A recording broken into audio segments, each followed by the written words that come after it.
Good morning class. मैं दुर्गेश सिंह परिहार आपका स्वागत करता हूं दुर्गेश सिंह क्लासेस में।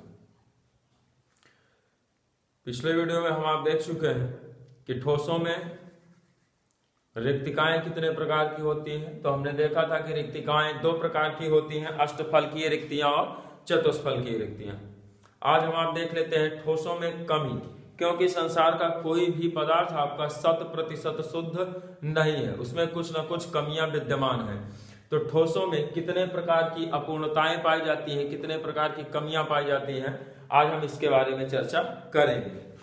तो ठोसों में हमारे आज का टॉपिक क्या है? ठोसों में अपूर्णताएं। टॉपिक क्या है हमारा? ठोसों में अपूर्णताएं। ठोसों में अपूर्णताएं। अपूर्णता का मतलब होता है कमी। तो ठोसों में कितने प्रकार की कमियां पाई जाती हैं? Defects in solid. Defects in solid. Defects in solid. ठोसों में अपूर्णता। कोई भी क्रिस्टल हमारा बना होगा, कोई भी पदार्थ होगा, तो उसमें कहीं ना कहीं कोई अन्य पदार्थ आपका समाहित हो जाता है।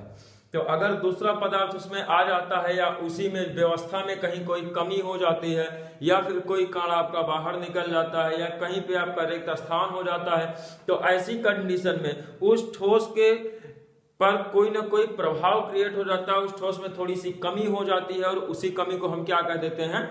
ठोसों में अपूर्णता कह देते हैं। तो किसी भी ठोस में अपूर्णताएं हमारी मुख्य रूप से दो प्रकार की होती हैं। एक तो होती हैं इलेक्ट्रॉनिक अशुद्धियां और दूसरी होती है परमाणुवीय या बिंदु अशुद्धियां। कौन सा? पहला हो जाएगा इलेक्ट्रॉनिक दोष, इलेक्ट्रॉनिक अपूर्णता, और दूसरा हो जाएगा बिंदु दोष या परमाणुवीय दोष। परमाणुवीय दोष, इसको क्या कहेंगे? इलेक्ट्रॉनिक दोष। देखिए, हम आप जानते हैं इलेक्ट्रॉनिक दोष बहुत ज्यादा मायने नहीं रखता है, लेकिन फिर भी जानना जरूरी है। इलेक्ट्रॉनिक दोष क्या होता है? जैसे देखिए, कोई भी हमारा अगर क्रिस्टल बना हुआ है तो क्रिस्टल में हमारे उस क्रिस्टल को जब हम एसटीपी पे रखेंगे या कोई भी पदार्थ होगा उसको एसटीपी पर रखेंगे, तो एसटीपी पर उसका जो टेम्परेचर नॉर्मल टेम्परेचर पे, तब हमारा उसमें इलेक्ट्रॉन बहुत ज्यादा टेम्परेचर कम कर देंगे तो न्यूनतम ऊर्जा स्तर में चले जाएंगे। लेकिन अगर उसका हम टेम्परेचर बढ़ा देते हैं तो इलेक्ट्रॉन हमारे निम्न ऊर्जा स्तर से ऊर्जा गेन करके, ऊर्जा ग्रहण करके उच्च ऊर्जा स्तर में चले जाते हैं। कभी कभी ऐसा हो जाता है कि किसी ऊर्जा स्तर में रहने की बजाय इलेक्ट्रॉन परमाणु के बाह्यतम कोश को छोड़ के बाहर चला जाता है, इलेक्ट्रॉन आपका बाहर परमाणु से चला जाता है और स्वतंत्र अवस्था में आ जाता है। तो इस तरीके से उस परमाणु में इलेक्ट्रॉन की कमी हो जाती है। तो किसी भी परमाणु या पदार्थ में इलेक्ट्रॉन की कमी के कारण उत्पन्न होने वाला दोष इलेक्ट्रॉनिक दोष कहलाता है। किसी भी परमाणु में इलेक्ट्रॉन की कमी या इलेक्ट्रॉन की वृद्धि हो जाने से होने वाला दोष क्या कहलाता है? इलेक्ट्रॉनिक दोष कहलाता है। दूसरा हमारा हो जाता है परमाणुवीय दोष। परमाणुवीय दोष हम आप देख लेते हैं। अब देखिए, इसके आधार पे जैसे इलेक्ट्रॉन की कमी है तो इलेक्ट्रॉन की कमी या अधिकता कहां हो जाएगी? जैसे समझिए कि अर्धचालक हमारे बनाए जाते हैं, सिलिकॉन, जर्मेनियम, सिलिकॉन, जर्मेनियम और आपका क्या लिया जाता है? फास्फोरस। अच्छा, इन सबको मिला करके आपका जो है क्या बनाया जाता है? अर्धचालक बनाया जाता है। तो अब इस जब अर्धचालक में होता है तो देखिए, सिलिकॉन जो है ये हमारा ग्रुप 14 का है, फास्फोरस ग्रुप 15 का है और ग्रुप 13 वाला आपका कौन सा? बोरान वगैरह जो है आपका बोरान जो है ग्रुप 13 का आ जाता है। बोरान या एल्यूमिनियम ले लेते हैं, एल्यूमिनियम कहां कहा जाता है? ग्रुप 13 का आ जाता है। अब देखिए, ग्रुप 14 वाला हमारा ये जो सिलिकॉन है ये कंप्लीटली क्या है? ये कंप्लीटली भैया मेटलाइड है। तो मेटलाइड है जिसके बाह्यतम कोश में 4 इलेक्ट्रॉन होंगे, लेकिन एल्यूमिनियम को लगा देंगे तो एल्यूमिनियम इसके साथ में अगर बॉन्डिंग कर लेगा तो कहीं ना कहीं एक इलेक्ट्रॉन की कमी पड़ेगी। जैसे सिलिकॉन है, पूरा हमारा जो क्रिस्टल बना हुआ है सिलिकॉन का है, तो सिलिकॉन के पास 4 इलेक्ट्रॉन ऐसे होंगे। सिलिकॉन के पास आउटर मोस्ट सेल में 4 इलेक्ट्रॉन होंगे। लेकिन अगर यही कहीं गलती से एक आध एटम किसका आ गया, एल्यूमिनियम का, तो एल्यूमिनियम के से 3 इलेक्ट्रॉन तो होंगे, बट चौथा क्या होगा, खाली होगा। तो इस खाली स्थान को हम आप कोटर कह देंगे। अब जब इसमें हम इसको ग्रुप 15 वाले से मिला दे तब तो ये भर सकता है, लेकिन अगर ग्रुप जो है 14 वाले से मिलाएंगे, सिलिकॉन के बीच में आ गया है, तो एक अशुद्धि आ जाएगी यहाँ पे, इलेक्ट्रॉन के कारण ये हमारी कमी हो जाएगी। तो इस कमी को हम क्या कह देंगे, इलेक्ट्रॉनिक अशुद्धि कह देंगे। और इलेक्ट्रॉनिक अशुद्धता के कारण ही हमारे जो है अर्धचालकों का निर्माण होता है। इलेक्ट्रॉनिक अशुद्धता के कारण किसका निर्माण होगा, अर्धचालकों का निर्माण होगा। जो हमारे ट्रांजिस्टर्स बनाए जाते हैं, पीएनपी ट्रांजिस्टर, एनपीएन ट्रांजिस्टर, ये सब आप फिजिक्स में पढ़े होंगे। उन ट्रांजिस्टर्स में हम किसका प्रयोग करते हैं, अर्धचालकों का प्रयोग करते हैं। ट्रांजिस्टर को ही अर्धचालक कहा जाता है या सेमी कंडक्टर कहा जाता है। तो उनको उत्पन्न कैसे किया जाता है, इलेक्ट्रॉनिक दोष के कारण। उनको कैसे बनाया जाता है, ऐसे पदार्थ दिए जाते हैं जिनमें इलेक्ट्रॉन की न्यूनता या इलेक्ट्रॉन की अधिकता आ जाती है। देखिए ग्रुप 14 वाले के साथ 13 वाला बना देते हैं, तो उसको हम आप क्या कहते हैं, पॉजिटिव ट्रांजिस्टर, यानी कि पी टाइप ट्रांजिस्टर। और ग्रुप 14 वाले के साथ में ग्रुप 15 वाला मिला देते हैं, तो उसको क्या कहते हैं, निगेटिव ट्रांजिस्टर कहते हैं। तो इस चीज को आप याद रखेंगे। इलेक्ट्रॉनिक दोष होने के कारण ही, पदार्थ में इलेक्ट्रॉनिक दोष के कारण ही आपके क्या बनाए जाते हैं, ट्रांजिस्टर्स बनाए जाते हैं। सेमी कंडक्टर उन्हीं को कहा जाता है। अगला हमारा आ जाता है परमाणुवीय दोष। अब देखिए परमाणुवीय दोष हमारा कई प्रकार का हो सकता है। परमाणुवीय दोष स्टाइकियोमेट्री हो सकता है, अशुद्धि दोष हो सकता है, नॉन स्टाइकियोमेट्री हो सकता है। कितने प्रकार का हो सकता है भाई, ये कई प्रकार का हो सकता है। जैसे हमारा कौन सा हो सकता है, अशुद्धि दोष, अशुद्धि दोष, कोई एक्स्ट्रा परमाणु आ जाए। दूसरा कौन सा हो सकता है, स्टाइकियोमेट्री दोष, स्टाइकियोमेट्री दोष।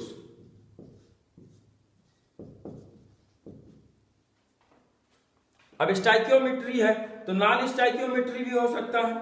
स्टाइकियोमेट्री दोष है तो कौन सा हो सकता है, नॉन स्टाइकियोमेट्री दोष हो सकता है, नॉन स्टाइकियोमेट्री, स्टाइकियोमेट्री दोष और नॉन स्टाइकियोमेट्री दोष। तो 3 प्रकार के दोष हमारे किसमें आ जाते हैं, 3 प्रकार के दोष हमारे होते हैं किसमें, परमाणुवीय दोष में। अब एक एक को हम आप देख लेते हैं कि हमारा जो है स्टाइकियोमेट्री दोष क्या है, अशुद्धि दोष क्या है, नॉन स्टाइकियोमेट्री दोष क्या है, इनके बारे में हम आप स्टडी कर लेते हैं। सबसे पहले लेके चलते हैं, चलिए पहले अशुद्धि दोष देख लेते हैं कि अशुद्धि दोष क्या है। सबसे पहले ये लिखिए हम आप,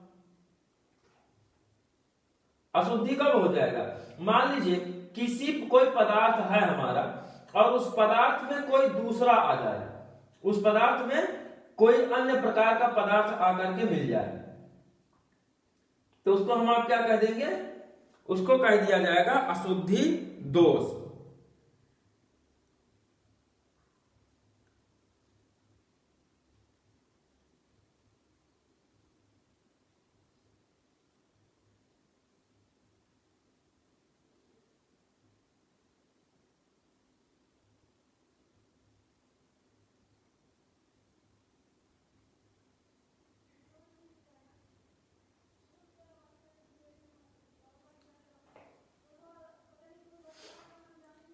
आप अगर चैनल पर नए हैं तो उसको आप देखते चलिए और अपने साथ कॉपी और पेन रखिए, सारे पॉइंट्स आप नोट करते चलिए। अशुद्धि दोष देख लेते हैं। सबसे पहला हमारा कौन सा आ जाएगा, अशुद्धि दोष। पॉइंट्स आप नोट करते चलिए ताकि आपको बहुत ज्यादा प्रॉब्लम ना हो।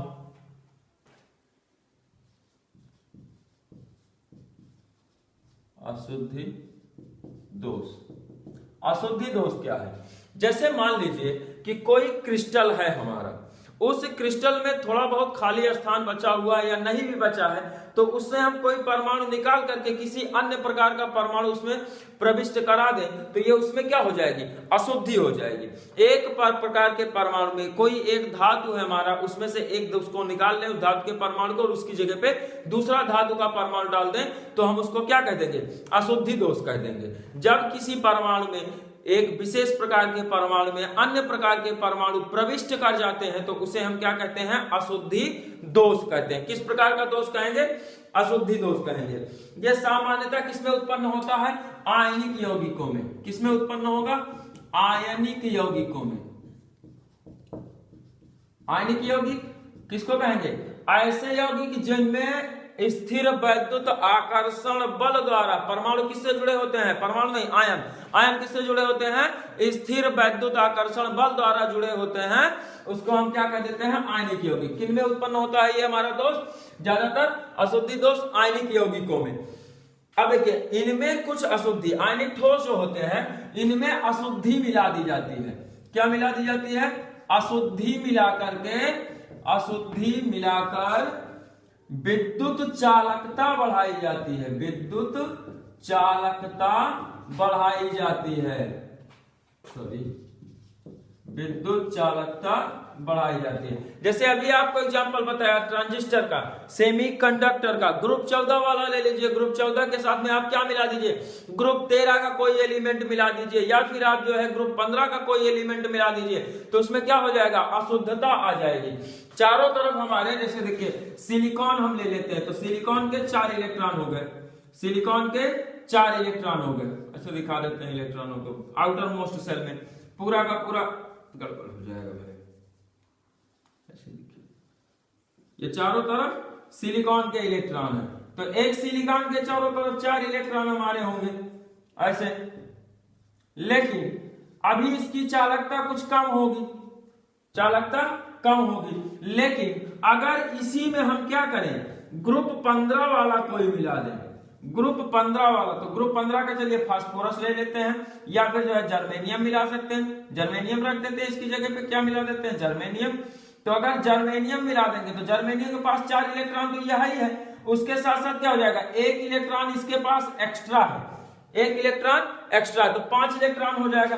तो इस तरीके से आप देखिए, तो ये इलेक्ट्रॉनिक दोष या फिर आप इसको अशुद्धि दोष दोनों कह सकते हैं। 1 इलेक्ट्रॉन बढ़ गया, इलेक्ट्रॉन के कारण यहाँ पे दोष उत्पन्न हो रहा है, तो इसको हम इलेक्ट्रॉनिक दोष भी कह सकते हैं। लेकिन अब एक पूरा का पूरा हमारा जो क्रिस्टल था, ये पूरा जो क्रिस्टल हमारा बना हुआ था, पूरे क्रिस्टल में सिलिकॉन एटम था, तो सिलिकॉन में हमने क्या मिला दिया? जर्मेनियम मिला दिया थोड़ा सा। तो जर्मेनियम मिला दिया, जर्मेनियम सिलिकॉन, अरे सॉरी भाई, फास्फोरस मिलाएंगे। जर्मेनियम तो आपका, या आर्सेनिक मिला सकते हैं, फास्फोरस ले लीजिए। फास्फोरस का एक आध दो परमाणु हमने डाल दिया, जर्मेनियम ग्रुप 14 का, ये दिमाग से उतर गया था। फास्फोरस मिला लेते हैं, तो फास्फोरस के आउटर मोस्ट सेल में 5 इलेक्ट्रॉन होते हैं। अब इन 5 इलेक्ट्रॉन में देखिए 1 इलेक्ट्रॉन एक्स्ट्रा हो गया, 4 तो 4 के साथ चारों तरफ बॉन्डिंग कर लेंगे, एक आपका स्वतंत्र रह जाएगा। जैसे ये ऐसे बॉन्डिंग कर लेंगे, समझिए एक दूसरे के साथ ये बॉन्डेड है। इधर नीचे भी आपका एटम, तो 1 इलेक्ट्रॉन इसका एक्स्ट्रा रह गया। तो जब 1 इलेक्ट्रॉन एक्स्ट्रा रह गया है, तो ये इलेक्ट्रॉन कहीं ना कहीं कोई ना कोई प्रॉब्लम क्रिएट करेगा। अब इसी इलेक्ट्रॉन के कारण इसमें क्या होगी? विद्युत चालकता इंक्रीज कर जाएगी, विद्युत चालकता बढ़ जाएगी। आप जानते हैं कि स्वतंत्र इलेक्ट्रॉनों के प्रवाह के कारण ही विद्युत धारा का वहन होता है, विद्युत धारा चलती है। तो अब ये इलेक्ट्रॉन अगर इधर जाता है तो धारा हमारी उल्टा चलेगी, इसकी विपरीत। इधर आता है तो धारा उल्टा। तो कहने का मतलब इलेक्ट्रॉनों के विपरीत दिशा में ही क्या चलती है? विद्युत धारा चलती है। लेकिन अब इसी एक्स्ट्रा इलेक्ट्रॉन के कारण इसकी चालकता बढ़ जाएगी। अब जब इसकी चालकता बढ़ जाएगी तो इसी को हम क्या कह देंगे भाई? अशुद्धि दोष कह देंगे। चूंकि हमने एटम दूसरा लिया है और इलेक्ट्रॉन एक्स्ट्रा हो गया है, या फिर हम क्या करें? ग्रुप 13 वाला को इसी में मिला दें। ग्रुप 13 वाला मिला देंगे तो 1 इलेक्ट्रॉन आपका क्या हो जाएगा? इलेक्ट्रॉन के स्थान पे खाली स्थान रह जाएगा। जैसे ग्रुप 13 वाला हमारा एल्यूमिनियम होता है, तो इसी फास्फोरस की जगह पे हम क्या रख दें? एल्यूमिनियम। तो ये देखिए यहाँ पे खाली स्थान रह जाएगा, तो इसको हम कोटर कह देंगे। तो खाली स्थान होने के कारण भी अब यहाँ पे अशुद्धि आ जाएगी और भिन्न आपका परमाणु लग गया, तब भी इसको हम क्या कहेंगे? कि ये हमारा अशुद्धि दोष है। और अशुद्धि क्यों मिलाई जाती है? क्योंकि इसकी चालकता बढ़ सके। पदार्थों की चालकता बढ़ाने के लिए आपका अशुद्धि दोष किया जाता है। अब किसी भी आपके शुद्ध क्रिस्टल में कोई अशुद्धि मिलाने की प्रक्रिया, यहां जो प्रक्रिया हम आप यूज करते हैं उस प्रक्रिया को कहते हैं डोपिंग। क्या कहा जाता है? डोपिंग। कभी कभार एग्जाम में आपसे क्वेश्चन पूछ लेता है कि डोपिंग क्या है। डोपिंग से आप क्या समझते हैं? ठीक है, डोपिंग बायोलॉजी की भाषा में तो हम आप कहेंगे, बायोलॉजी में कहेंगे तो कहेंगे कि भैया नशा, नशे मादक पदार्थों को जो है इंजेक्शन के जरिए शरीर में इनहेल करना, शरीर में डालना, क्या कहलाता है? डोपिंग कहलाता है। लेकिन यहां पे हम क्या कहेंगे? किसी परमाणु के क्रिस्टल में, किसी एक निश्चित एक ही प्रकार के परमाणु के क्रिस्टल में भिन्न प्रकार के परमाणु को प्रविष्ट कराने की प्रक्रिया क्या कहलाती है? डोपिंग कहलाती है। एक समान परमाणुओं से बने क्रिस्टल में भिन्न प्रकार के परमाणु को या एलिमेंट के परमाणु को प्रविष्ट कराने की क्रिया हमारी डोपिंग कहलाती है। तो इस क्वेश्चन को आप एकदम दिमाग में रखिए, कभी कभी शॉर्ट में पूछ लेता है और हम आप कंफ्यूज हो जाते हैं। आगे चलते हैं।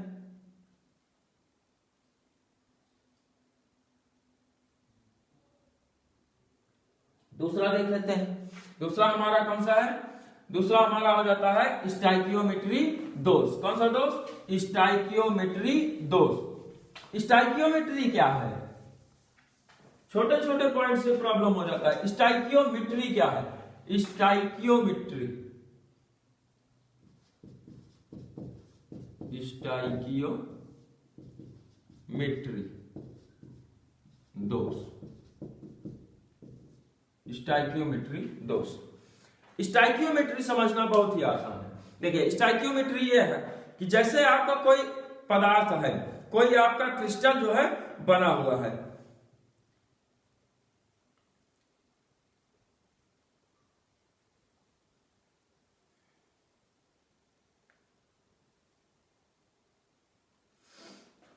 कोई क्रिस्टल है जो कि आपका आयनिक है, अनआयनिक है, कैसा भी हो सकता है, लेकिन उसमें जो है अब कण आपके कम ज्यादा हो जाएं, लेकिन कणों की जो व्यवस्था है, जो कणों की स्टाइकियोमेट्री, देखिए स्टाइकियोमेट्री क्या है इसको समझ लीजिए।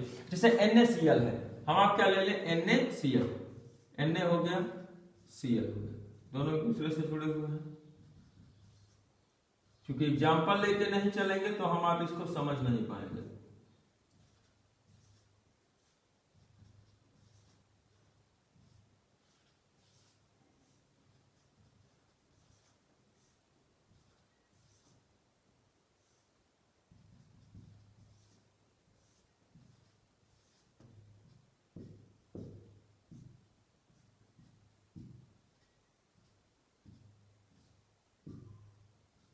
इसी क्रिस्टल पे हम आप समझने का प्रयास करेंगे कि किस प्रकार से दोष हमारे उत्पन्न होते हैं।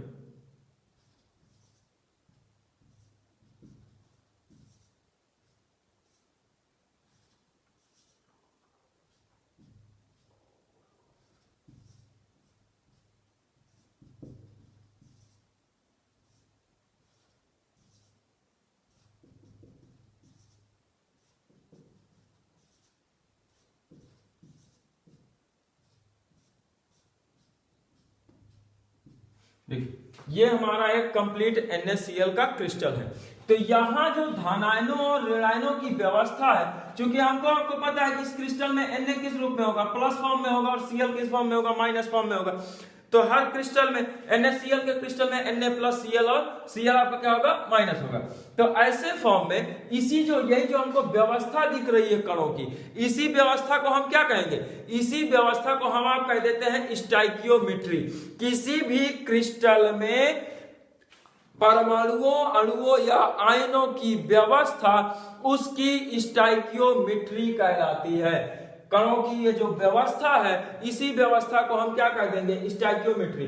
और अच्छे से समझना है तो जस्ट इमेजिन कर लीजिए कि ये जो आपके जैसे Na का क्रिस्टल दिखाई दे रहा है, इससे आगे आपका Cl लगा हुआ है, पीछे भी इसके क्या लगा हुआ है? Cl लगा हुआ है। इमेजिन करना सीखिए।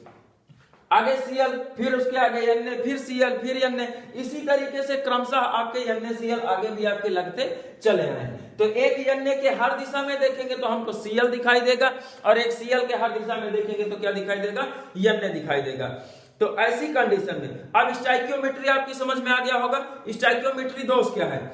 जिन दोषों के कारण क्रिस्टल की स्टाइकियोमेट्री में ये जो अणुओं की व्यवस्था है, इन अणुओं की व्यवस्था में जिनके कारण कोई प्रभाव नहीं पड़ता है, कोई भी परिवर्तन, इनकी व्यवस्था पर कोई परिवर्तन ना पड़े, इनकी व्यवस्था पर कोई फर्क ना पड़े, उन्हीं को हम क्या कह देंगे? स्टाइकियोमेट्री दोष। तो डिफाइन कैसे कर सकते हैं? ऐसे दोष जिनके कारण क्रिस्टल की स्टाइकियोमेट्री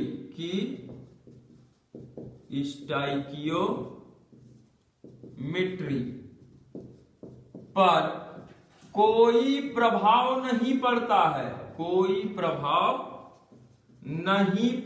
है, क्या कहलाते हैं? स्टाइकियोमेट्री दोष कहलाते हैं। स्टाइकियोमेट्री दोष कहलाते हैं। क्या कहलाते हैं? स्टाइकियोमेट्री दोष कहलाते हैं।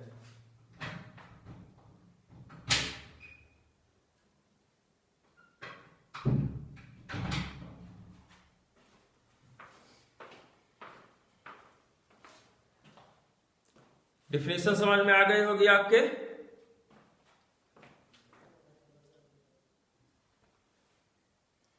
अब स्टाइकियोमेट्री दोष हैं क्या हमारे, ये तो आपको समझ में आ गया। ये कितने प्रकार के होते हैं? मुख्य रूप से 2 प्रकार के होते हैं। ये मुख्य रूप से कितने प्रकार के? 2 प्रकार के होते हैं। स्टाइकियोमेट्री दोष मुख्य रूप से 2 प्रकार के। कौन कौन से भाई? फर्स्ट हमारा हो जाता है रिक्तिका दोष, और सेकेंड आ जाता है अंतराकाशी दोष।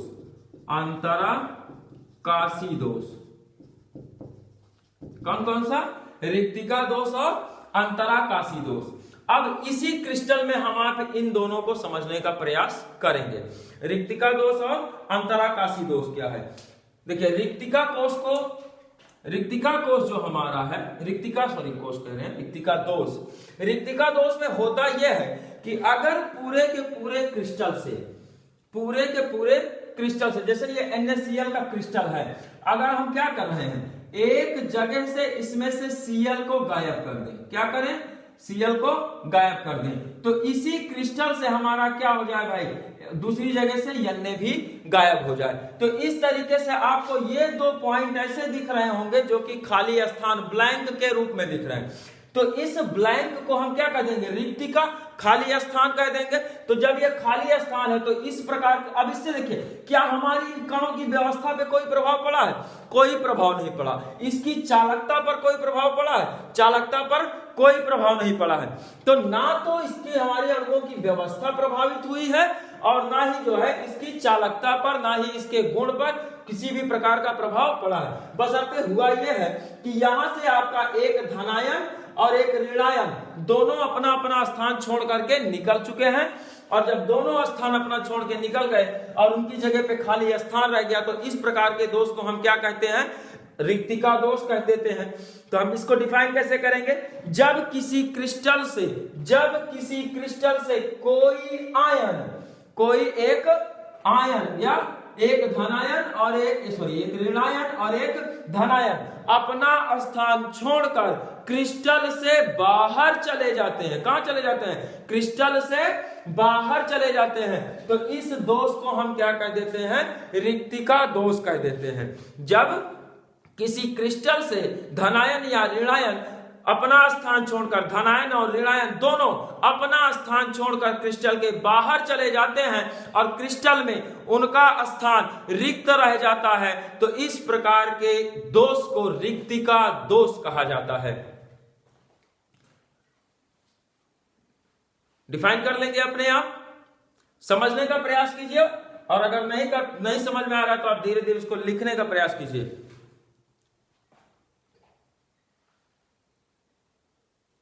नोट कर लीजिए, जल्दी से आगे चलते हैं।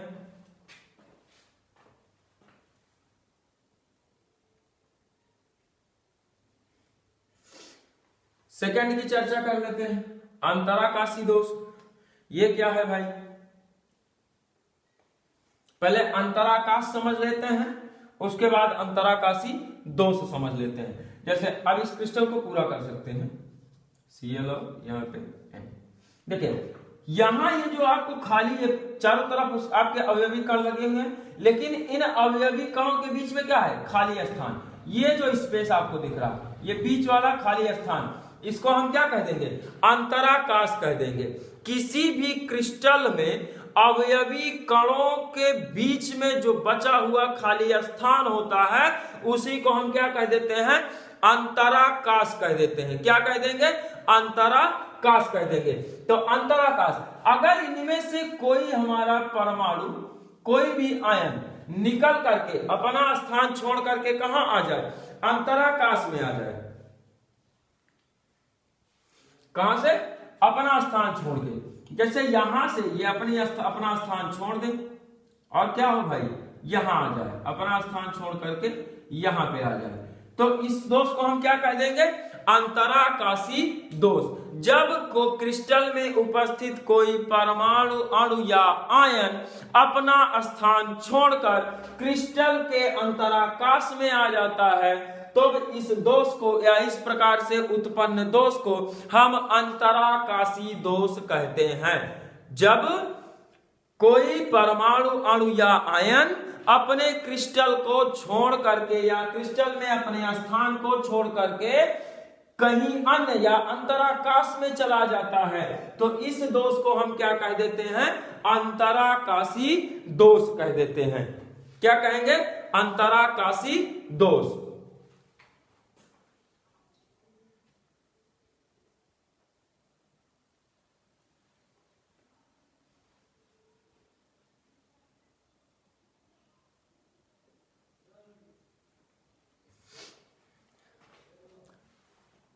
उम्मीद करता हूं कि आपको क्लास समझ में आ रही होगी, और अगर आपकी समझ में आ रहा है तो ज्यादा से ज्यादा दोस्तों में अपने शेयर करें, लाइक करें, चैनल पर नए हैं तो चैनल को सब्सक्राइब करें।